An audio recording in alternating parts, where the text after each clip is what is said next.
আকাশবাণী আগরতলা। স্থানীয় সংবাদ পড়ছি রাহুল চন্দ্রলোধ। এখনকার বিশেষ বিশেষ খবর হলো, মুখ্যমন্ত্রী অধ্যাপক ডাক্তার মানিক সাহা বলেছেন, শিক্ষা জ্ঞান বৃদ্ধির সঙ্গে সঙ্গে আর্থসামাজিক মান উন্নয়নেও প্রধান ভূমিকা পালন করে। লামডিং বদরপুর রুটে আজ পুনরায় ট্রেন চলাচল শুরু হয়েছে। প্রধানমন্ত্রী নরেন্দ্র মোদী আজ ঘোষণা করেছেন, ত্রিনিদাদ ও টোবাগোতে বসবাসকারী ভারতীয় বংশোদ্ভূত ষষ্ঠ প্রজন্মের নাগরিকরা এখন থেকে ওভারসিজ সিটিজেন অব ইন্ডিয়া কার্ডের জন্য যোগ্য হবেন। আগামীকাল জগন্নাথ দেবের পুনর্রথযাত্রা উৎসব বা উল্টো রথ। এবারে বিস্তারিত সংবাদ। মুখ্যমন্ত্রী অধ্যাপক ডাক্তার মানিক সাহা বলেছেন, শিক্ষা জ্ঞান বৃদ্ধির সঙ্গে সঙ্গে আর্থসামাজিক মান উন্নয়নেও প্রধান ভূমিকা পালন করে। সমগ্র শিক্ষা দপ্তর ও এসসিইআরটির যৌথ উদ্যোগে আগরতলার রবীন্দ্র শতবার্ষিকী ভবনে Tripura school quality assessment and accreditation ফ্রেমওয়ার্কের সূচনা করে তিনি এই কথা বলেন। তিনি বলেন, Tripura school quality assessment and accreditation framework রাজ্যের শিক্ষাক্ষেত্রে নতুন দিগন্তের সূচনা করবে। এই পদ্ধতি প্রতিটি বিদ্যালয়ে শিক্ষার মান উন্নত করবে এবং সেই অনুযায়ী বিদ্যালয়গুলিকে পুরস্কৃত করা হবে।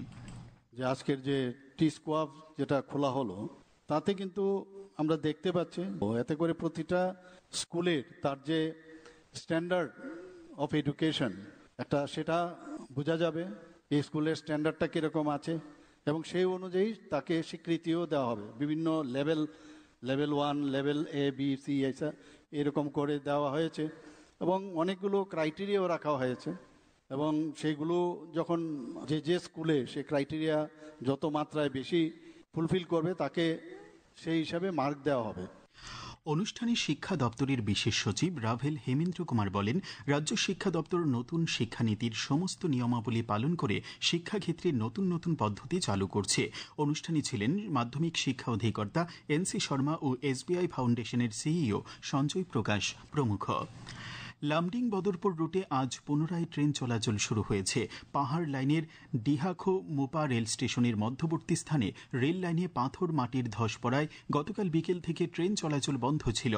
NF রেলওয়ের পক্ষ থেকে জানানো হয়, আজ দ্রুত রেল লাইন পরিষ্কার করার পর ট্রেন চলাচল স্বাভাবিক হয়। আজ সকাল 9:42 এই পথ দিয়ে আগরতলা লোকমান্য তিলক টার্মিনাস এক্সপ্রেস ট্রেনটি অতিক্রম করে। ত্রিপুরার ঐতিহ্যবাহী খার্চি পূজা ও মেলার আজ দ্বিতীয় দিন। এই পূজা ও মেলা একদিকে ধর্মীয়, অন্যদিকে সংস্কৃতির মিশ্রণ। শতবর্ষের ঐতিহ্য, আধুনিক প্রশাসনিক ব্যবস্থা ও সর্বজনীন একাত্মতার প্রতিফলন। প্রতিদিন প্রচুর পুণ্যার্থীর সমাগমে জমজমাট মেলা প্রাঙ্গণ। এই নিয়ে একটি প্রতিবেদন।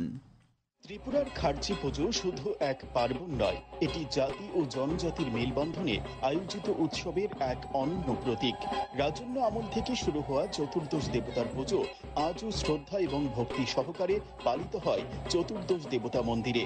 আজও সকল ভক্তদের এক সুতোয় বেঁধে রেখেছে এই খার্চি পুজো ও উৎসব। মন্দিরের পুরোহিত শরদিন্দু চক্রবর্তী জানান, প্রথম পূজারী ছিল সুব্রায় রাজা, মানে ত্রিলোচন আমল থেকে পূজা প্রচলন হয়ে গেছে।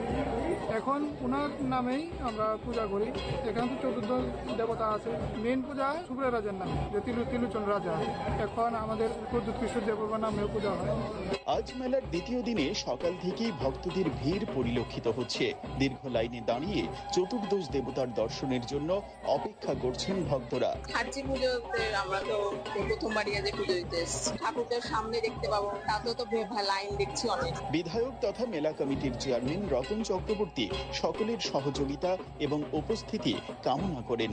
আয়োজন আমরা এখানে রেখেছি যাতে মানুষের কোনো অসুবিধা না হয়। বিভিন্ন স্কুলগুলো, আমাদের আরক্ষা দপ্তরের যারা জওয়ানরা এসছেন, তারা scouts and guides, disaster management সবাই মিলে সম্পূর্ণ সুরক্ষা দিয়ে যাতে মেলাটা সম্পন্ন করা যায় সেদিকে সবাই চেষ্টা করেছেন এবং করে চলেছেন নিরন্তর। গতবার আমাদের থিম ছিল গাছ লাগাও প্রাণ বাঁচাও।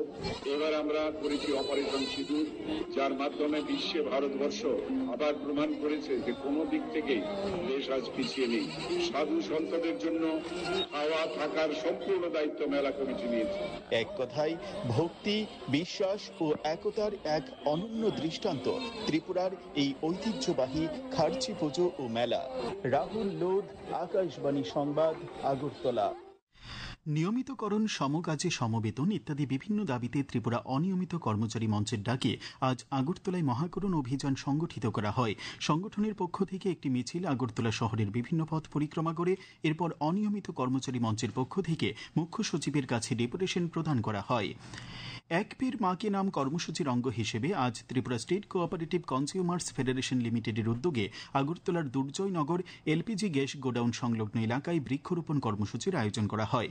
এই কর্মসূচিতে উপস্থিত ছিলেন সমাজ কল্যাণ ও সমাজ শিক্ষামন্ত্রী টিঙ্কু রায়।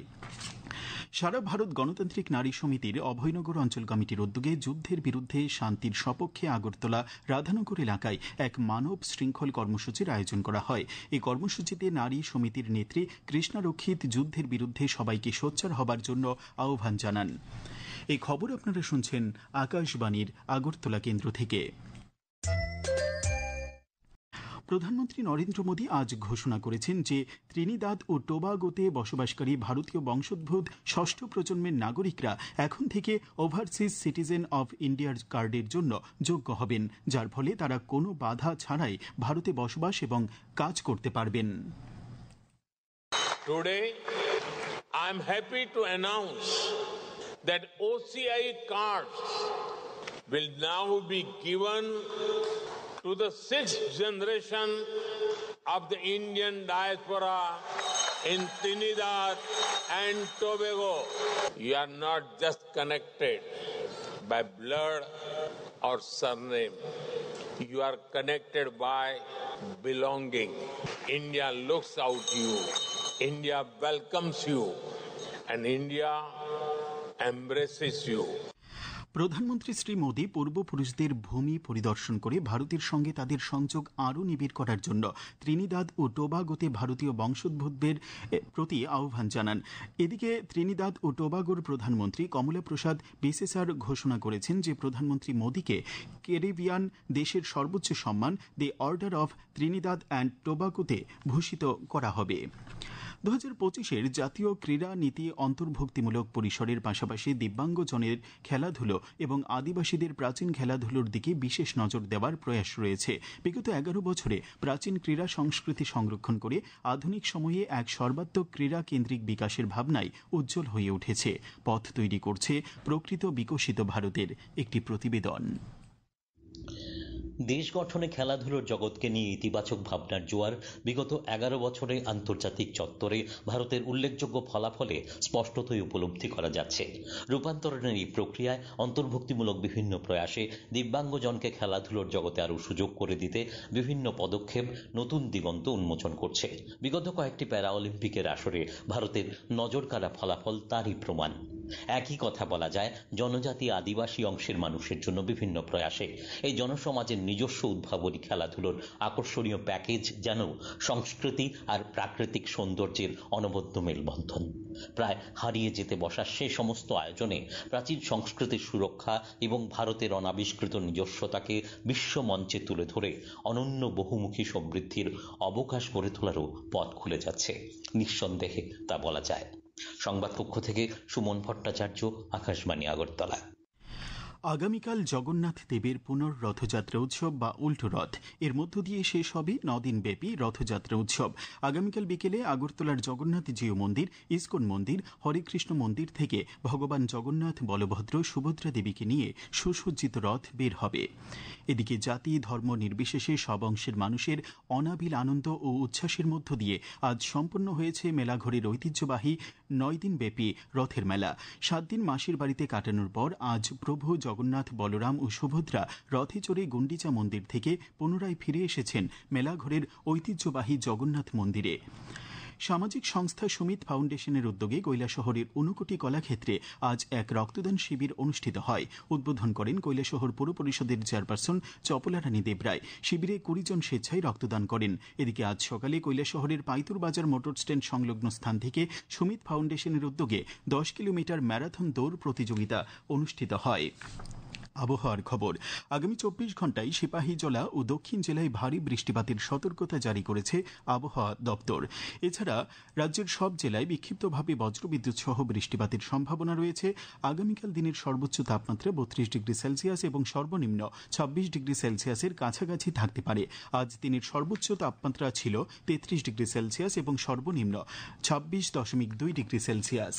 শেষ করার আগে খবরের বিশেষ অংশগুলি আরেকবার পড়ছি।